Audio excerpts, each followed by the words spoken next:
জাকবের পত্র পাঠে আপনাকে স্বাগতম। এই জাকব হলেন যিশুর ভাই, যিনি জেরুসালেমের মণ্ডলীর প্রধান ছিলেন।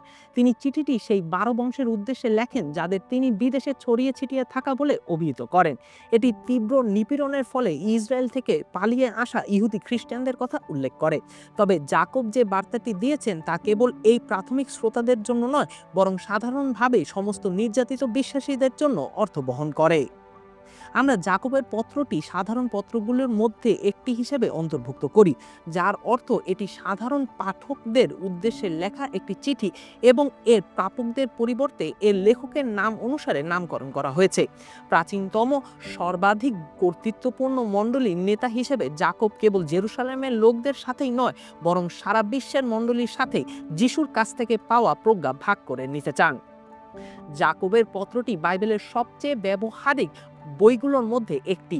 এটি সারসংক্ষেপে এইভাবে বলা যেতে পারে: আমরা যা বিশ্বাস করি আমরা তা করি, বাকি সব কেবল ধর্মীয় আলোচনা, আর কারই বা এর চেয়ে বেশি প্রয়োজন। আবার হিতোপদেশও একটি অত্যন্ত ব্যবহারিক বই, যেখানে দৈনন্দিন জীবনের জন্য জ্ঞানের উপরে আলোকপাত করা হয়েছে। নগর চত্বরে পরিবারের সম্প্রদায় কর্তৃত্বের অধীনে জীবন ইত্যাদি। এই মিলের কারণে অনেকে জাকব পত্রটিকে নতুন নিয়মের হিতোপদেশ বলে থাকেন। শুরু থেকেই এটি স্পষ্ট যে এই বইটিতে প্রজ্ঞার প্রতি মনোযোগ দেওয়া হবে। আসুন জাকব 1 অধ্যায় 5-6 পদটি দেখি। তোমাদের কারো যদি প্রজ্ঞার অভাব থাকে, সে ঈশ্বরের কাছে তা চাইবে, যিনি কোনো ত্রুটি না ধরে উদারভাবে সকলকে দান করে থাকেন, আর তাকে তা দেওয়া হবে।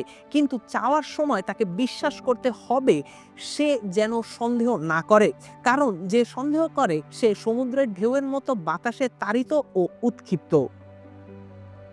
জাকব যিশুর শিক্ষার অনেক দিক, বিশেষ করে পর্বতে দত্ত উপদেশের বিষয়ে লেখেন। প্রকৃতপক্ষে এই 5 অধ্যায়ের ছোট চিঠিতে যিশুর নির্দিষ্ট শিক্ষাগুলো আরও স্পষ্ট বা প্রয়োগ করা হয়েছে। এমন কমপক্ষে 10টি উদাহরণ রয়েছে। লেখার পদ্ধতিটি একজন ব্যক্তির যিশুর প্রতি আকৃষ্ট হওয়ার একটি শক্তিশালী উদাহরণ। জাকবের নিজের চিন্তা ভাবনা যিশুর কথাগুলোতে এতটাই পরিপূর্ণ যে তিনি যখনই কথা বলেন বা লেখেন তখনই সেগুলো প্রতিধ্বনিত না হয়ে পারে না। এই বিষয়টি মাথায় রেখে এই চিঠিটি পড়ার সময় যিশুর শিক্ষার উপরে নজর রাখুন এবং সংযোগগুলোর সন্ধান করুন। এবার যখন আপনি বিবেচনা করেন যে এই চিঠির লেখক কে, তখন আপনার অবাক হওয়ার কিছু নেই যে তিনি যিশুর শিক্ষার সাথে এত পরিচিত কেন। এই জাকব হলেন যিশু খ্রিস্টের পার্থিব সৎ ভাই। ভাবুন এই সংযোগটি কতটা অসাধারণ হবে। তবে সুসমাচারের বিবরণে আমাদের বলা হয়েছে যে যিশুর পার্থিব ভাইয়েরা তার পরিচর্যার বছরগুলোতে তাকে বা তার লক্ষ্যে বিশ্বাস করেনি। শুনুন যোহন 7 অধ্যায় 3-5 কি বলছে। এই জন্য যিশুর ভাইয়েরা তাকে বললেন, এই জায়গা ছেড়ে জিহুদিয়াতে চলে যাও, যেন তুমি যে সব কাজ করছো তোমার শিষ্যরা তা দেখতে পায়। যদি কেউ চায় লোকে তাকে জানুক, তবে সে গোপনে কিছু করে না। তুমি যখন এই সব কাজ করছো তখন লোকেদের সামনে নিজেকে দেখাও। আসলে যিশুর ভাইয়েরাও যিশুর উপরে বিশ্বাস করতেন না। মূলত যিশুর ভাইয়েরা এখানে বলছে যে যদি তুমি সত্যি মসীহ হও, তাহলে সকলেরই এটি জানা উচিত। তার পরিবর্তে তুমি নিজেকে লুকিয়ে রাখো, তাই এটি সম্ভবত সত্য নয়। তবে যিশুর পুনরুত্থানের পরে জাকবের জন্য সবকিছু বদলে যায়। প্রথম করিন্থীয় 15 অধ্যায় আমাদের বলা হয়েছে যে পুনরুত্থিত যিশু প্রেরিতদের কাছে এবং একসাথে 500 লোকেরও কাছে আবির্ভূত হন। তিনি পিতরের কাছে এবং তারপর তার ভাই জাকবের কাছেও একটি বিশেষ আবির্ভাব দেখান। যিশুর পুনরুত্থানের আবির্ভাব তাৎক্ষণিকভাবে জাকবকে রূপান্তরিত করে। কিছুদিন পরেই তিনি জেরুসালেম মণ্ডলীতে সুপরিচিত হয়ে ওঠেন। এমনকি প্রেরিত 15 অধ্যায় অত্যন্ত গুরুত্বপূর্ণ সাধারণ পরিষদের নেতৃত্ব দেন। গালাতীয়দের কাছে পৌলের চিঠিতে পৌল জাকবকে পিতর এবং যোহনের সাথে মণ্ডলীর স্তম্ভ বলে অভিহিত করেন। জাকব অবশেষে তার বিশ্বাসের জন্য সাক্ষ্যমর হন বা নিহত হন। এই দৃষ্টিকোণ থেকে আমরা এখন এই চিঠির কিছু শিক্ষা অন্বেষণ করতে পারি। তবে আমাদের অবশ্যই সতর্ক থাকতে হবে, কারণ যখন আপনি জাকবের পত্রের বিষয়বস্তুতে প্রবেশ করবেন তখন এর বার্তার ভুল ব্যাখ্যা করা সহজ হতে পারে। একটি নির্দিষ্ট উদাহরণ হলো, এটি মনে হতে পারে যে জাকবের ন্যায্যতা এবং কাজের বিষয়ে পৌলের শিক্ষার বিরোধিতা করছেন। পৌল তার চিঠিগুলোতে দৃঢ়ভাবে বিশ্বাসের দ্বারা নির্দোষ হবার উপরে জোর দেন, কাজের দ্বারা নয়। তবে যাকব 2:20-24 খুব স্পষ্টভাবে বলেছেন যে বিশ্বাস এবং কাজের মধ্যে একটি অপরিহার্য সম্পর্ক রয়েছে। লেখা রয়েছে,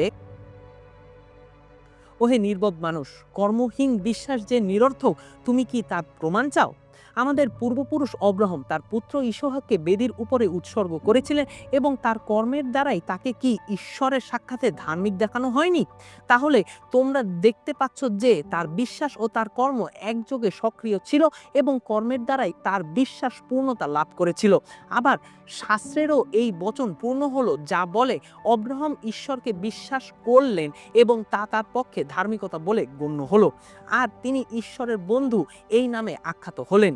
তোমরা দেখতে পাচ্ছ কোনো মানুষ কেবলমাত্র বিশ্বাস নয়, কিন্তু তার কর্ম দ্বারাই নির্দোষ গণ্য হয়। এই অনুচ্ছেদটি ভালোভাবে লক্ষ্য করলে আপনি দেখতে পারবেন যে যাকব কাজের মাধ্যমে ন্যায্যতার প্রমাণের পক্ষে কথা বলছেন না। ভালো কাজ পরিত্রাণ আনে না। যাকব এবং পৌল একে অপরের সাথে দ্বিমত পোষণ করেন না, বরং তারা একই আত্মিক সমীকরণের উপরে ভিন্নভাবে জোর দেয়। যাকব এবং পৌল উভয়ের লেখা থেকে জানি যে কাজ পরিত্রাণের সমান অথবা বিশ্বাস পরিত্রাণের সময় উভয় সত্য নয়। তবে যখন আমরা যাকবকে ভুলভাবে বুঝি যে বিশ্বাস এবং কর্ম পরিত্রাণের সমান, এটিও সত্য নয়। পৌল এবং যাকব উভয়ের পরিত্রাণের আত্মিক সমীকরণটি এভাবে বর্ণনা করেছেন, বিশ্বাস সমান সমান পরিত্রাণ ও কর্ম। আসুন এই সমীকরণটি ভেঙে দেখা যাক। যাকব 1:1-12 জানতে পারি যে যিশুর মতো যাকবও আমরা কি বলি বা দেখতে কেমন তাতে আগ্রহী নন, যতক্ষণ না কাজে তার প্রমাণ করি। কাজে প্রকাশ পায় না এমন বিশ্বাসের দাবিতে তিনি মুগ্ধ নন। যাকব 2:18 ঘোষণা করেন, কাজ ছাড়া তোমরা বিশ্বাস আমাকে দেখাও আর আমি কাজের মধ্য দিয়ে আমার বিশ্বাস তোমাকে দেখাবো। তিনি উল্লেখ করেছেন যে যদি বিশ্বাস ফল না দেয় তাহলে তা প্রকৃত বিশ্বাসী নয়। লক্ষ্য করুন, সমস্ত সাধারণ পত্রই লেখকরা নির্যাতিত বিশ্বাসীদের উদ্দেশ্যে লিখেছেন। প্রত্যেক প্রেরিতটাই তাদের চিঠির শুরুতে দুঃখ কষ্ট সম্পর্কে কথা বলেছেন। তারা সান্ত্বনা দিয়েছেন এবং সান্ত্বনার কথা বলেছেন, কারণ এই লোকেদের নিজেদের দুঃখ কষ্ট সম্পর্কে কিছু দৃষ্টিভঙ্গির প্রয়োজন ছিল। যাকবও সরাসরি দুঃখভোগের বিষয় দিয়ে শুরু করেন। প্রথম অধ্যায় 2-4 বলেন, হে আমার ভাই বোনেরা, যখনই তোমরা বিভিন্ন প্রকারের পরীক্ষার সম্মুখীন হও, সেগুলোকে নির্মল আনন্দের বিষয় বলে মনে করো, কারণ তোমরা জানো যে তোমাদের বিশ্বাসের পরীক্ষা ধৈর্য উৎপন্ন করে। ধৈর্যকে অবশ্যই তার কাজ শেষ করতে হবে, যেন তোমরা পরিপক্ক ও সম্পূর্ণ হয়ে উঠতে পারো, কোনো বিষয়ের অভাব তোমাদের না থাকে। যাকব বলেছেন, আমার ভাই বোনেরা, যখন তোমাদের জীবনে সব ধরনের পরীক্ষা আসে, তখন অনুপ্রবেশকারীদের প্রতি বিরক্ত প্রকাশের মতো না করে বরং তাদের বন্ধু হিসেবে স্বাগত জানাও। আমাদের সকলের পরীক্ষা আছে, সমস্যা আছে কিনা তা দিয়ে লোকদের পৃথক করা যায় না, বরং তারা কিভাবে সেগুলোর মোকাবেলা করে তার বিবেচনায়। যাকব এটিকে এভাবে ব্যাখ্যা করেন, যখন আপনার জীবনে ঝড় আসে এবং আপনি পরীক্ষার সম্মুখীন হন, সেই পরীক্ষার সময় আপনাকে এমন এক জায়গায় নিয়ে যায় যেখানে আপনি জানেন না কি করতে হবে। যখন আপনি সেই পর্যায়ে পৌঁছান এবং আপনি বুঝতে পারেন যে নিজের চেয়েও বেশি জ্ঞানের প্রয়োজন, তখন যাকব বলেন, বিশ্বাসের পরীক্ষা ঈশ্বরের উপরে আস্থা রাখার দিকে পরিচালিত করুক। আপনার স্বর্গীয় পিতার কাছে জিজ্ঞাসা করুন এবং তিনি আনন্দের সাথে আপনার সাথে তার প্রজ্ঞা ভাগ করে নেবেন। তারপর যখন ঝড় শান্ত হবে এবং আপনি ঈশ্বরের দেওয়া প্রজ্ঞানুসারে কাজ করবেন, তখন আপনি জীবন মুকুট পাবেন। এর অর্থ কি? অর্থাৎ যীশু খ্রিস্টে যে জীবনযাপন করার কথা ছিল তা যাপন করবেন। যাকব বলেন যে বিশ্বাসের জীবন এমনই হওয়া উচিত। এখন পরীক্ষার এই অংশের ঠিক মাঝে যাকব পাপের প্রলোভন সম্পর্কে কথা বলতে শুরু করে। এটিও একটি বিশেষ ধরনের পরীক্ষা, কিন্তু এটি ঈশ্বরের দ্বারা করা কোনো পরীক্ষা নয়। প্রথম অধ্যায় 12-13 বলেছেন, ধন্য সেই ব্যক্তি যে পরীক্ষার মধ্যেও ধৈর্য ধরে, কারণ পরীক্ষা সহ্য করলে সে জীবন মুকুট লাভ করবে, যা দেওয়ার প্রতিশ্রুতি ঈশ্বর তাদের দিয়েছেন যারা তাকে ভালোবাসে। প্রলোভনে পড়লে কেউ যেন না বলে, ঈশ্বর আমাকে প্রলুব্ধ করছেন, কারণ মন্দ বিষয় দ্বারা ঈশ্বরকে প্রলুব্ধ করা যায় না, আবার তিনিও কাউকে প্রলুব্ধ করেন না। এখানে এটি স্পষ্ট যে যাকব আমাদের সংগ্রামের উৎস ব্যাখ্যা করার ব্যাপারে উদ্বিগ্ন। তিনি আগে যে ঝড়গুলো বর্ণনা দিয়েছেন তা ঈশ্বরের কাছ থেকে আসতে পারে, কিন্তু পাপের প্রলোভন অবশ্যই ঈশ্বরের কাছ থেকে আসে না। যাকবের মতে যখন আমরা পাপ করার জন্য প্রলোভিত হই তখন ঈশ্বরের কাছ থেকে সেই প্রলোভন আসা অসম্ভব, কারণ ঈশ্বর কাউকে পাপ করার জন্য প্রলোভিত করেন না। তাহলে এই প্রলোভন কোথা থেকে আসে? 14-15 পদে যাকব বলেন, কিন্তু প্রত্যেক মানুষ তার নিজের কামনা বাসনার দ্বারা আকর্ষিত হয়ে প্রলোভনে পড়ে ও কুপথে চালিত হয়।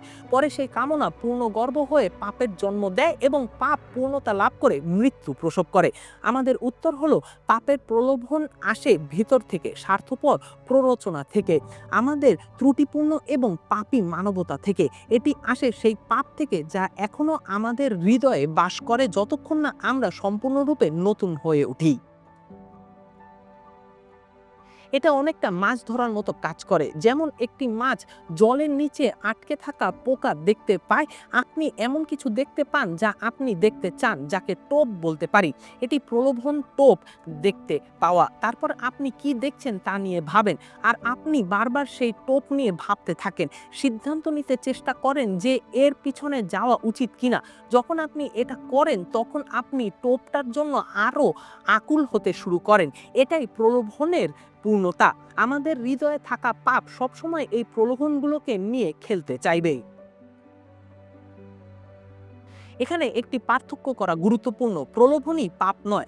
শাস্ত্র বলে যে আমাদের মতো আমাদের প্রভুও সকল দিক দিয়ে প্রলোভিত হয়েছিলেন, তবুও তিনি পাপ করেননি। প্রলোভিত হওয়া পাপ নয়। এর অর্থ এই নয় যে ক্রমাগত প্রলোভনের মধ্যে নিজেকে খুঁজে পেয়ে সন্তুষ্ট থাকা উচিত, কারণ প্রায়শই প্রলোভন প্রকাশ্য পাপের দিকে পরিচালিত করে। যাকব বলছেন যে যিশুর অনুসারী হিসেবে আমাদের ইচ্ছাকৃতভাবে পাপের প্রলোভনের মুখোমুখি হওয়া উচিত নয়। নিজেদেরকে প্রলোভনে পড়তে দেওয়া উচিত নয় এই ভেবে যে পাপের প্রলোভন অনুসরণ করার পূর্বেই ঈশ্বর আমাদের উদ্ধার করতে আসবেন। না, বরং বাইবেল বারবার প্রলোভন থেকে পালাতে বলছে, যেন প্রলোভন এড়াতে আমাদের ক্ষমতা ব্যবহার করি। যদি প্রলোভন নিয়ে খেলা করেন তবে এটি আপনাকে ফাঁদে ফেলবে। এই অনুচ্ছেদের মূল কথা হলো, আপনি কি পাপ করতে চান নাকি পাপকে জয় করতে চান? যদি পাপ করতে না চান তাহলে পাপের উৎস থেকে, সেই প্রলোভনের টোপ থেকে পালিয়ে যান। তারপর যাকব বলেন, সর্বদা মনে রেখো যে পাপের ফলাফল বা পরিণতি হলো মৃত্যু। পাপের পরিণতি সর্বদা ধ্বংসাত্মক, এবং তা শুধুমাত্র পাপ করতে চাওয়া ব্যক্তির জন্য নয়। পাপ কেবল আপনার নিজের জীবনকেই নয়, বরং আপনার পরিবার, আপনার মণ্ডলী এবং যে কোনো কিছু এবং তার হাতে পৌঁছাতে পারে এমন সব কিছুকে ধ্বংস করবে। পাপ আপনাকে এবং আপনার চারপাশের লোকদের সম্পূর্ণরূপে ধ্বংস করতে চাইবে। তাহলে ত্রুটিপূর্ণ মানুষ হয়ে একজন নিখুঁত ঈশ্বরের সন্ধানকারী হিসেবে আমরা ঠিক কি করতে পারি? যাকব আমাদের পাপ রোগের জন্য একটি শক্তিশালী প্রেসক্রিপশন দিয়েছেন। 4 অধ্যায় 7 পদে বলেছেন, এই জন্য ঈশ্বরের অধীনে থাকো, শয়তানকে রুখে দাঁড়াও, তাহলে সে তোমাদের কাছ থেকে পালিয়ে যাবে। ঈশ্বর আমাদের পাপকে ধ্বংস করার এবং প্রলোভন থেকে পালিয়ে যাবার শক্তি দেন। যাকব বলেন, আপনি যখন প্রলোভন থেকে পালিয়ে যাবেন তখন প্রলোভনও আপনার কাছ থেকে পালিয়ে যাবে। ঈশ্বরের সাথে আপনার সম্পর্কের ক্ষেত্রেও এটি সত্যি। যাকব 8 পদে বলেছেন, ঈশ্বরের নিকটবর্তী হও, তিনিও তোমার নিকটবর্তী হবেন। কি সুন্দর উক্তি! প্রলোভন থেকে পালিয়ে যাওয়ার পর ঈশ্বরের কাছে ছুটে যাও। শেষ করার আগে পরীক্ষা এবং ঝড় সম্পর্কে যাকব আমাদের কি বলছেন তা বিবেচনা করুন। যদিও এগুলো দুঃখ কষ্ট নিয়ে আসে, তবে আমরা যদি বিশ্বাসের সাথে সাড়া দিতে চাই তবে এগুলো আসলে খ্রিস্টে সত্যিকারের জীবনের দিকে পরিচালিত করতে পারে। প্রলোভন সম্পর্কে যাকব আমাদের কি বলছেন তাও বিবেচনা করুন। আপনি যখন আপনার প্রলোভনের উৎস থেকে পালিয়ে যান তখন ঈশ্বর আপনাকে গ্রহণ করতে প্রস্তুত। পাপ এবং মৃত্যুর দিকে পরিচালিত করতে পারে এমন প্রলোভন এবং খ্রিস্টে পূর্ণ জীবন লাভ করতে পারে এমন পরীক্ষার মধ্যে পার্থক্য শেখাতে পবিত্র আত্মাকে আপনার হৃদয়ে কাজ করতে বলুন। আসুন আমরা কৃতজ্ঞ থাকি এবং মনে রাখি যে যিশুই আমাদের শক্তির উৎস।